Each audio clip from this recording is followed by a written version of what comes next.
Hallelujah. मी pastor Jaymala बारुसकर. मी तुमच्यापुढे सुंदर असं वचन घेऊन आलेले आहे.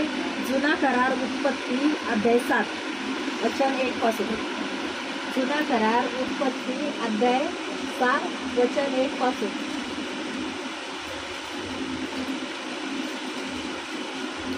अध्याय 7. Hallelujah hallelujah hallelujah hallelujah hallelujah.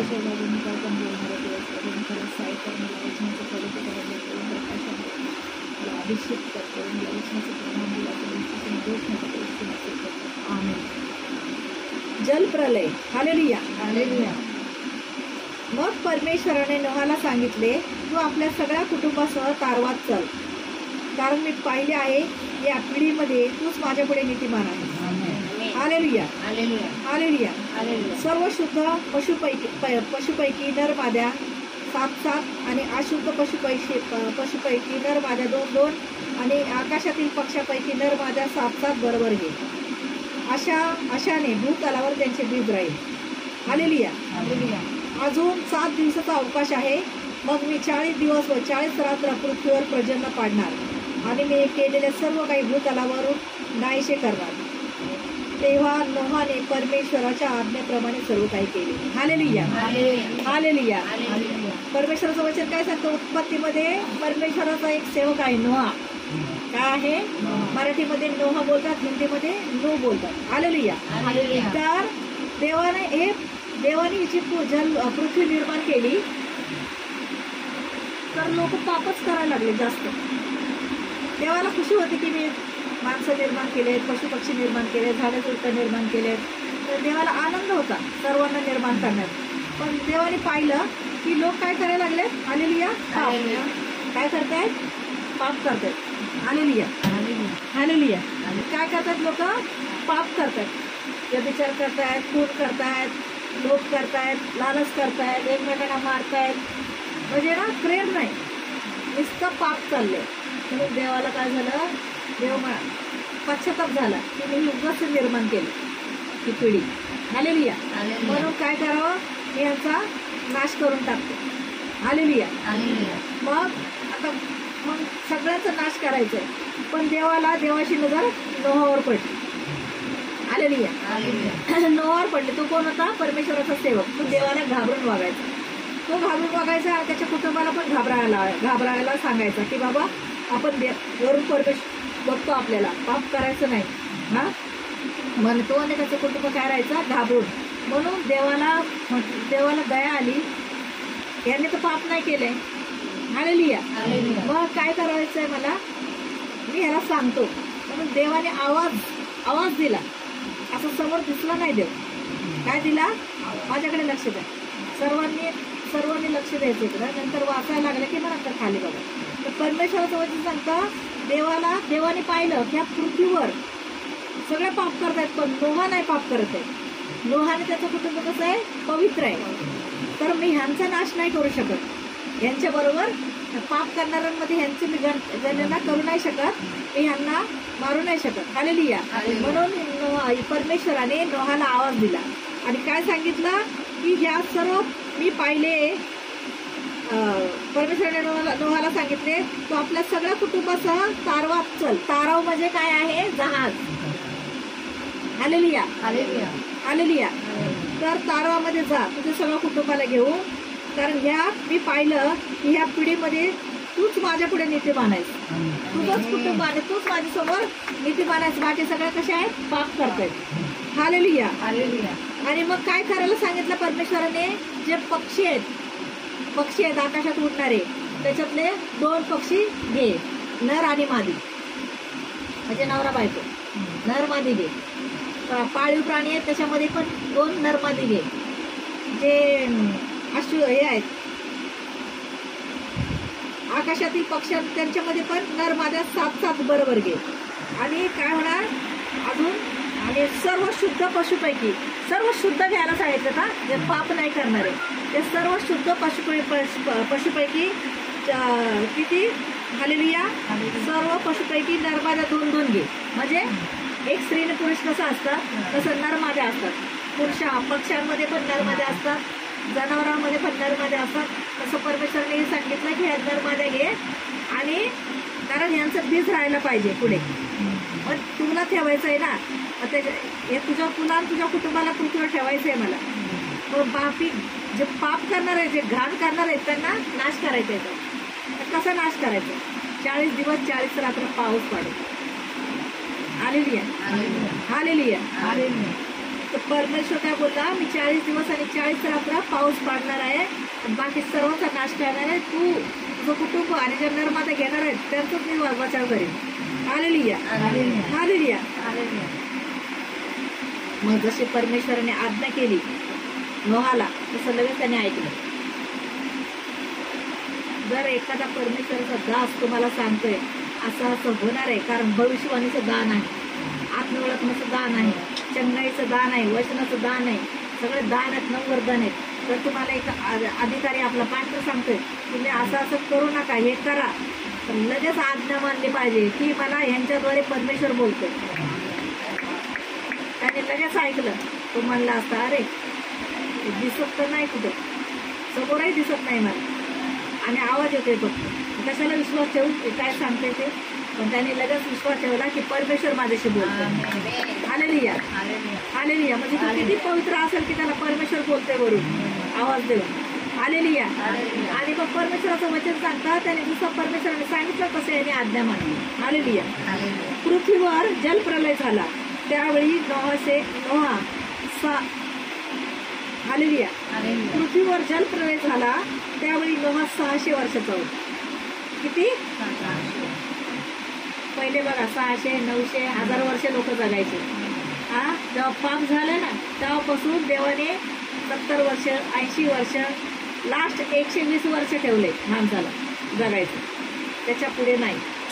पहिल्याचे माणसं 900 वर्ष, 600 वर्ष, 800 वर्ष अशा जगायचे. हालेलुया. 6000 वर्षापूर्वी. किती? 6000 वर्षापूर्वी. Hallelujah, hallelujah. जेव्हा जलप्रलय झाला त्यावेळी नोहा कसा होता? 600 वर्षाचा होता. हा जलप्रलय जवळ आला म्हणून नोहा आपले मुलगे, बायको, किती दिवसाचा अवधी दिला देवाने? 7 दिवसाचा. मग 7 दिवसात परमेश्वर हालेलुया काय दिला?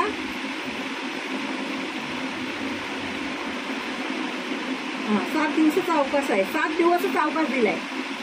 मग बोलायला मी 40 दिवस 40 रात्र पाऊस पाडणार आहे. 7 दिवसाची संधी दिली देवाने. हालेलुया. काय दिली?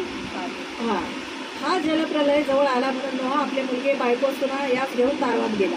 शुद्ध व अशुद्ध पशु पक्षी, भूमीवर राहणारे सर्व प्राणी, त्यातून नर व मादी असे जोडीने देवाने नोहाला आज्ञा केल्याप्रमाणे त्या तारवात त्याचकडे गेली.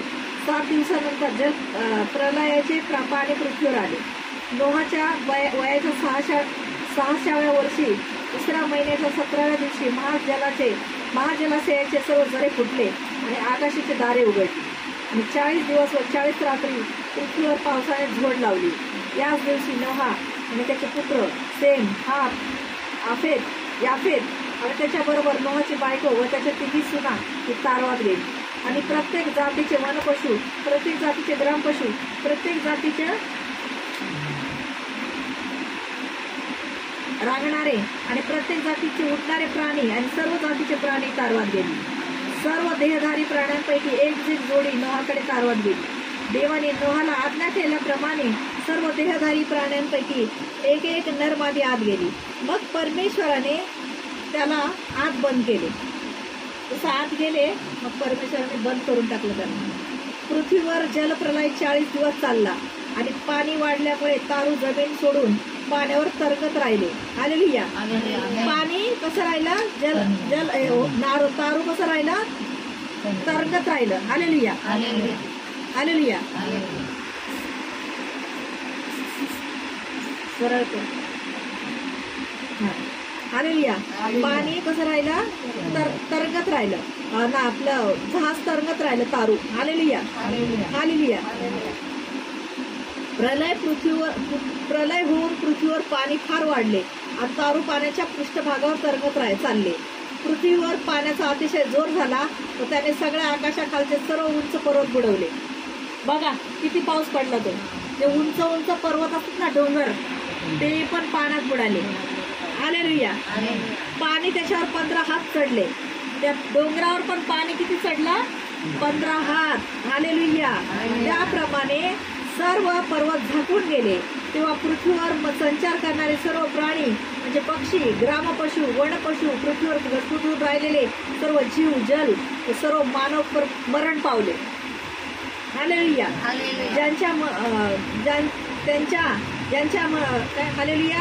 ज्यांच्या म्हणून नागपुड्यात जीवनाचा श्वास होता ते कोरड्या जमिनीवरले झाडून सारे मेले. पृथ्वीवरच्या पाठीवर असणारे सर्व काही म्हणजे मानव, पशु, रांगणारे प्राणी व आकाशातील पक्षी या सर्वांचा नाश देवाने केला. ती पृथ्वीवरून नाहीशी झाली. नोहा व त्याचबरोबर तारवात होते तेवढे मात्र वाचले. 150 दिवसपर्यंत पाणी पृथ्वीवर व्यापून होते. किती? 150 दिवस पाणी पृथ्वीवर होतं. सगळे मेले. पशु, पक्षी, प्राणी जेवढे सांगितलं तर देवाने आतमध्ये घ्यायला तेवढेच वाचले. कारण देवाने संधी दिली होती 7 दिवस. आणि 7 दिवसामध्ये नोहाने ते जहाज बनवायला घेतलं होतं हातात. 7 दिवसात बनवलं. ही परमेश्वराची कृपा. ते जहाज किती मोठं बनवलं असं. हालेलुया. हा, परमेश्वराने 7 दिवसाची संधी दिली होती. जेव्हा नोहा ते जहाज बनवत होता तेव्हा लोक म्हणत होते, काय करतोस रे तू, काय करतोस, काय वेडा झालंस. तर ते नोहा म्हणायचा की परमेश्वरानं मला सांगितलंय की 40 दिवस 40 रात्र पाऊस पाडणार आहे आणि पृथ्वीवर सगळे नष्ट करणार आहे. या, तुम्हाला जर गरज तुम्हाला वाटते तर तुम्ही पण या, मला मदत करा आणि मग माझ्यासोबत या, तुम्ही पण वाचाल. तर देवाने 7 दिवस सगळ्यांना संधी दिली होती. पण लोकांनी काय केलं? ऐकलं नाही. मजा मारत होते, व्यभिचार करत होते, चुकीचं वागत होते, देवाला आवडत नाही ते करत होते. नात पाप चाललं होतं आणि त्यांनी नोहाच्या बोलण्यावर विश्वास ठेवला नाही. देवाच्या माणसावर बोलण्यावर कधी पण विश्वास ठेवा की देवाचा माणूस आपल्याला सांगतोय म्हणजे तो नाही सांगायचा तर त्याच्याद्वारे आपल्याला परमेश्वर बोलतो. एक संधी देतो परमेश्वर सगळ्यांना. तर परमेश्वराचं वचन सांगता 7 दिवस संधी दिली. त्या 7 दिवसात परमेश्वराने एवढं त्याचे नाव तयार केली नोहाने. आणि लोक जसं पाऊस पडायला लागला हळूहळू सुरुवात झाली ना. 7 दिवसात आतमध्ये ते सगळे गेले आणि म्हणजे 7 दिवसात ते बांधून झालं. जेव्हा बांधून झालं तारू बांधून झालं तेव्हा परमेश्वर बोलला आता आतमध्ये जावं सर्वांना. आतमध्ये गेल्यावर देवाने बंद करून घेतलं ते कवाड. हालेलुया. आणि मग 1 दिवस पडतोय, 2 दिवस पडतोय, लोक मजा मारतायत, नाचतायत पावसात, लग्न करून घेतायत, पार्ट्या करतायत, मजा मारतायत, पाप चाललंय ते बघतच नाही. नोहाला हसतायत आणि मग थांबतच नाही. 40 दिवस आणि 40 रात्र पाऊस. मग सगळे दरवाजे ठोकायला आले लोक ते आम्हाला ये. तर नोहा बोलला की तुम्हाला संधी होती, तुम्ही आला नाही. आता मला आज्ञा आहे परमेश्वराची. परमेश्वराने आज्ञा केली की मी मोडू शकत नाही. आधी संधी होती, तुम्ही ऐकले नाही. माझ्याद्वारे देव तुम्हाला सांगत होता की तुम्ही या, पण तुम्ही ऐकलं नाही. आता मग सगळे मेले. किती मेले? सगळे जेवढी पृथ्वी बनवली होती ना, पृथ्वीवरचे जेवढे लोक बनवले होते देवाने, पशुपक्षीपासून सगळे मेले. आणि शिल्लक राहिला तो फक्त नोहा आणि त्याचं कुटुंब. हालेलुया. कारण तो कसा वागत होता? देवाला घाबरून, देवावर विश्वास ठेवून, त्याच्या प्रार्थनेला महत्त्व देऊन. आताही तोच दिवस आहे. देवाला जर घाबरून राहाल, देवाचा आज्ञा पाळाल, प्रार्थनेला पहिलं महत्त्व द्याल तर तुमच्या जीवनात नोहासारखं होऊ शकत नाही. जलप्रलय नाही झालं तर काय झालं, पण न्यायाचा दिवस अचानक येणार. काय होणार? न्यायाचा दिवस अचानक येणार. मग कुणी गेले बारशाला, कुणी गेले पार्टीला, कुणी गेले लग्नाला, कुणी गेले ओटभरणीला, कुणी गेले मैतीला, कुणी गेले कार्याला. तुम्ही तिकडंच जाणार. आणि कुठं जाणार मग तुम्ही ते माहिती आहे, तुम्हाला सांगायची गरज नाही. हालेलुया. ज्याला परमेश्वरावर प्रेम आहे बाबा, तुम्हाला बायबल बघा. लोकांना नाही माहिती येशू येणार आहे, लोकांना नाही माहिती जलप्रलय झालाय, लोकांना नाही माहिती नाश होणार आहे. तुम्हाला माहिती आहे. जर तुम्हाला माहीत असून तुम्ही चुकीच्या वागायला लागलात, देवाला पहिलं स्थान नाही द्या, बाहेरच्या जगाला पहिलं स्थान द्यायला लागलात, तर तुमच्या जीवनात काय होईल आम्ही सांगू नाही शकत. आमचं काम आहे परमेश्वर या वचनातून तुमच्याशी आम्हाला बोलतोय, तुम्हालाही बोलतोय.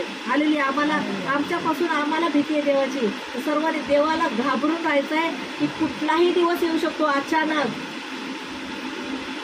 माझे कपडे धुवायचे राहिले, प्रार्थना नको, आज मला साफसफाई करायचे राहिले, प्रार्थना नको, त्या दिवशीच परमेश्वराचं राज्य उतरलं काय मग नरकात जायचंय का? हालेलुया. हालेलुया. माझे डबे बनवायचे राहिले पास्टर, नको मला डबे बनवून द्यायचे पास्टर. हा माझ्या तर मला बोलणार काय नाही पास्टर सिस्टर, मला ना माझे इकडं कोणतरी नेलंय लांबचं, माझ्या पोरी आले आहेत. पोरीला म्हणायचं पोरींनो देवाचा दिवस येणार आहे, न्यायाचा दिवस, चला माझ्या येशूकडे चला, आता तुमच्यावर लय प्रेम करतो, असं बोलायचंय. घाबरून राहायचंय, रोज घाबरून राहायचंय रोज. कधी पण देव उतरेल, कधी पण न्याय करायला, कधी पण. म्हणून घरात टाइमपास करून बसून पुढपुढं ती प्रार्थनेला येऊ नका. शुक्रवारी प्रार्थनेला यायचं, बापरे किती लांब आहे, त्या दादरे उतरायचंय असं पण म्हणू नका. मनातल्या मनातही तू असं कुचकपणा करते ना मनातल्या मनात पण, तर देव ऐकते ते सगळं. ते बोलतं परत म्हणायचं नाही मी करते म्हणून होतंय, माझ्यामुळे होतंय, मी नाही केलं तर कसं होणार, असं व्हायचं नाही. जे आज आहे ना आपण खातो पितो राहतो लेतो सर्व परमेश्वरामुळे. हालेलुया. म्हणून पाणी ते सगळ्यात जे तारवत होते ना तेवढे वाचले म्हणजे नावामध्ये. आणि 150 दिवसपर्यंत बघा, 150 दिवसपर्यंत पाणी पृथ्वीवर होतं अजून. मग देवाला किती क्रोध आहे. मग देवाने संधी दिले की त्याचं सोनं करा, नवीन नवीन लोकांना सांगा, प्रार्थना करा लोकांसाठी, आपल्या घरातल्यांसाठी प्रार्थना करा, रडा देवाकडे की प्रभू येशू माझ्या लोकांचा उद्धार कर, प्रभू येशूंना घेऊन ये, प्रभू येशूंना भाकर खाली नाही तरी चालेल, उपास प्रार्थना करा, रडा शोक करा की आमचा परिवार नरकात जाऊ नये, मला पण नरकात नाही जायचंय, माझ्या परिवाराला पण नरकात नाही जाऊ द्यायचं प्रभू. पण जर का तुम्ही घरी बारशेन बड्डे करत घरात त्या प्रार्थनेला सोडून घरात बसलं त्यांची मन जपायला, तर तुम्ही त्यांच्याबरोबर जाणार. तुम्ही म्हणणार आमचा बाप्तिस्मा झालाय तर आम्ही आता स्वर्गात जाणार नाही. बाप्तिस्मा झाला म्हणजे स्वर्गात जात नाही माणूस. बाप्तिस्मा एक हे आहे की मी विश्वास ठेवतो की येशूच प्रभू आहे. बाप्तिस्मा हे आहे. हा त्याच्यानंतर लोक म्हणतात नाही आम्हाला आताच नाही बाप्तिस्मा द्यायचा, आम्हाला जरा सुधरू द्या. कधी सुधारतो माणूस? सुधारतोय? हा घाबरून राहतोय का माणूस? मग त्याच्यापेक्षा आपल्याला थोडासा धाक तरी राहतो, बाबा मी माझा बाप्तिस्मा झालाय, मी देवाची मुलगी आहे, आता मला पाप नाही करायचंय. तुमच्यामध्ये देवावर विश्वास वाढला ना, देवावर प्रेम झालं ना, तर तुम्हाला गरज लागणार नाही प्रार्थनेला या, बायबल वाचा, हे करा ते करा. देवाच्या कार्यासाठी पास्टरनी एक आज्ञा सोडली लगेच माणूस येतं, लगेच शिकवतं करतं, नाही बाबा हे मला माझ्या पास्टरने बोलवले, माझं काम मला माहित नाही, मला बोलवले, मला जायचंय, असं करतं तुम्ही. ह्या तेव्हा तुम्ही देवाच्या आज्ञा आहेत. आम्हाला तुमच्याकडून काही लाडू पेढे नको आहेत, तुमच्या काय प्रॉपर्टी नको आहे. देणारच मला प्रॉपर्टी आहे, घराचे पेपर देणार आहे, पास्टर घ्या तुम्हाला घराचा पेपर. हा काय सिस्टम नाही ना, तिजोरीतले पैसे बँकेतले पैसे देणार आहेत? नाही देणार आहेत. हा कसले देत आहे तुम्ही? हा आलेलुया. देव देव बोलता काय देणार आहे? मग देणारा व्यक्ती तर तुमचं मान आहे तो. आलेलुया आलेलुया. जो आपला हातचं राखून न ठेवता दुसऱ्याला मदत करतो ना, ते पण देवाच्या कार्यातल्या माणसांना, देवाच्या कार्यासाठी.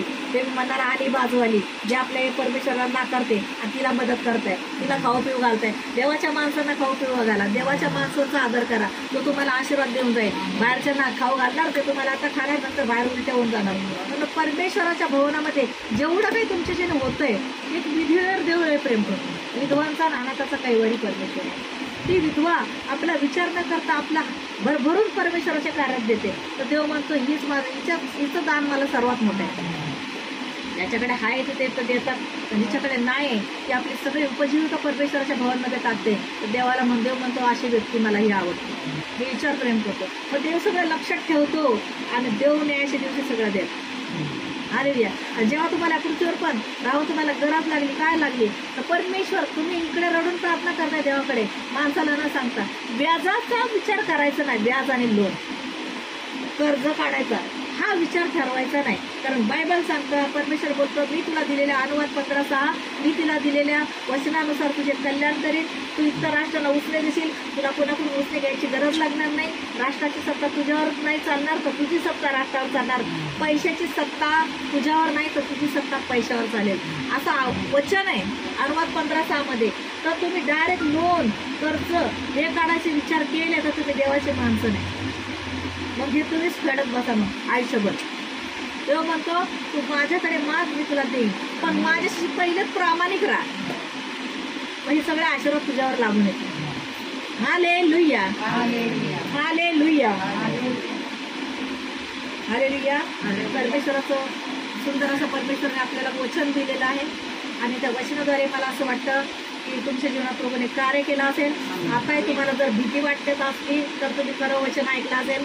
तुम्हाला देवाचं भीती नसेल तर तुम्ही हे कानाने ऐकणार इकडं सोडणार आणि मग तुमच्या माझ्या माथी काय पाप नाही, माझं काम आहे, बायबल काय सांगतं, परमेश्वर काय बोलतो ते जर तुम्ही देवावर अजूनही तुम्हाला भीती नाही वाटत आहे मग आणि तुम्ही देवाचं प्रार्थना खाणे करताय किंवा सोडायचे विचार करता किंवा पास्टर लोकांवर राग करता तर मग काय तुमचं काही खरं नाही हे तुम्ही समजून घ्या. Hallelujah, hallelujah. आता मी आजारी लोकांसाठी प्रार्थना करणार आहे. माझं यूट्यूब चॅनल आहे पास्टर जयमाला 22कर आणि तुम्ही आजारी लोकांसाठी प्रार्थनेत भाग घेऊ शकता, वचन ऐकू शकता. वचन ऐकल्यानंतर आजारी लोकांसाठी प्रार्थना केली जाते आणि विश्वासाने प्रार्थनेत भाग घ्या आणि माझं वचन इतरांना शेअर करू शकता. वचन सबस्क्राईब करा, माझ्या चॅनलला सबस्क्राईब करा आणि इतर लोकांना पण वचन शेअर करा. साक्ष द्या प्रभूने तुमच्या जीवनात कार्य केलं म्हणून आणि मला कमेंट्समध्ये तुम्ही साक्ष देऊ शकता की प्रभूने तुमच्या जीवनात कार्य केलं. जवळ असाल तर तुम्ही आमचा पत्ता आहे विद्याविहार ईस्ट सायलीला हॉल राजावाडी हॉस्पिटलच्या जवळ दुसरा माळा आणि राजावाडी हॉस्पिटलच्या समोर आहे. रविवारी संध्याकाळी 5 ते 8 प्रार्थना चालते. तुम्ही तिथे येऊन प्रार्थनेमध्ये भाग घेऊ शकता. आणि जर तुम्ही कुठे लांब राहत असाल तुम्ही कधीच प्रार्थनेला गेले नसाल तर ज्यांनी प्रार्थना पण सोडलेली असेल त्यांना मला सांगणं आहे तुम्ही पास्टर लोकांचा किंवा जगाचा न्याय करू नका. न्याय परमेश्वराच्या हाती द्या आणि जिथे कुठे असाल तिथे तुम्ही प्रार्थनेला जा. पण प्रार्थनेला जा कारण येशू न्याय करायला येणार आहे आणि जगाचा शेवट आहे. न्यायाचा दिवस येणार आहे लवकरात लवकर आणि येशू जात धर्म बदलायला नाही तर येशू हृदय आणि मन अंतःकरण परिवर्तन करायला आलेला आहे आणि तोच प्रभू आहे. कारण मार्ग सत्य जीवन येशू आहे आणि प्रत्येक मुख कबूल करेल येशू प्रभू आहे आणि प्रत्येक गुन्हा येशूच्या नावाने टेकला जाईल. हे वचन आहे.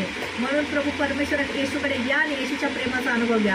आता मी या क्षणाला तुमच्यासाठी प्रार्थना करत आहे. विश्वासाने आजारी भागावर हात ठेवा. तिथे हात ठेवणे शक्य नसेल तर आपल्या छातीवर हात ठेवा आणि या क्षणाला विश्वासाने प्रार्थनेत भाग घ्या. प्रभू तुमच्या जीवनात कार्य करेल. आंधळे पाहू लागत, लंगडे चालू लागत, ते बोल लागत, बहिरांना श्रवण शक्ती होती, म्हणजे बुद्धीला स्पर्श हो, मेलेले जिवंत होतं, भूत प्रेत जादूतून तंत्र मंत्र करीत दुष्ट आपण निघून चाललेली आहे. पवित्र आत्मा या क्षणाला स्पर्श करत आहे. ज्यांचे दातदुखी निघून गेलेले आहे, पोटाचे आजार निघून गेलेले आहेत, गुडघे दुखी येशूच्या नावात निघून गेलेले आहे, कंबर दुखी निघून गेलेले आहे.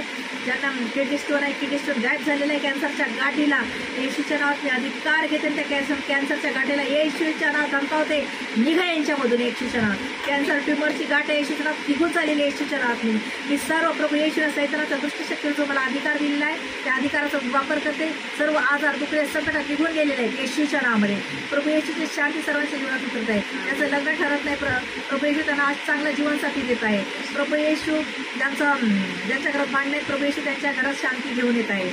प्रभू येशू ज्यांना जे मतिमंद आहेत प्रभू मतिमंदच्या बुद्धीला स्पर्श करत आहे आणि ज्यांना जॉब नाही प्रभू येशू त्यांना आशीर्वादाने भरलेला जॉब देत आहे. ज्यांचा बिझनेस खालवलेला आहे, लॉस झालेला आहे, त्यांचा सर्व बिझनेसमध्ये या क्षणाला प्रभू येशू पण अनुवादमध्ये परमेश्वराचं वचन सांगतं तू ज्या कामात काम नसेल परमेश्वर तुला बरकत येईल.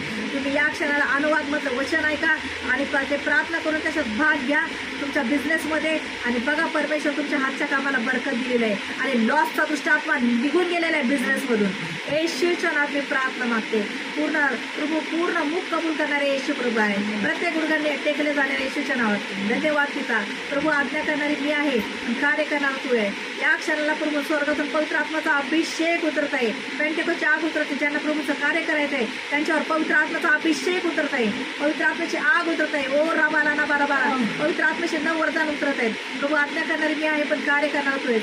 माझी प्रार्थना तू ऐकलेलीस आणि या क्षणाला ज्यांनी विश्वासाने प्रार्थनेत भाग घेतलेला आहे त्यांच्या जीवनात प्रभूने या क्षणाला कार्य केलेलं आहे आणि ज्यांना मूल नाही प्रभू येशू त्यांच्या गर्भाला स्पर्श करत आहे. त्यांना सुंदर असं मूल प्रभूने दिलेलं असा विश्वास करते. आशिषित येशूच्या नावामध्ये प्रभू सारा आदर महिमा तुला देऊन प्रार्थना येशूच्या नावात मागते. माझी ही प्रार्थना स्वर्गीय बापाने येशूच्या नावात मान्य केली म्हणून मी धन्यवाद देते. स्वर्गामध्ये जी प्रार्थना स्थापित झाली असा विश्वासाने घोषणा करतो येशूच्या नावामध्ये. आमेन आमेन आमेन. I love you Lord, I love you Jesus, I love you Holy Spirit. God bless you. प्रभू येशू शांती असो तुम्हाला. आय love you Jesus, I love you लॉर्ड. आमेन. Praise the Lord.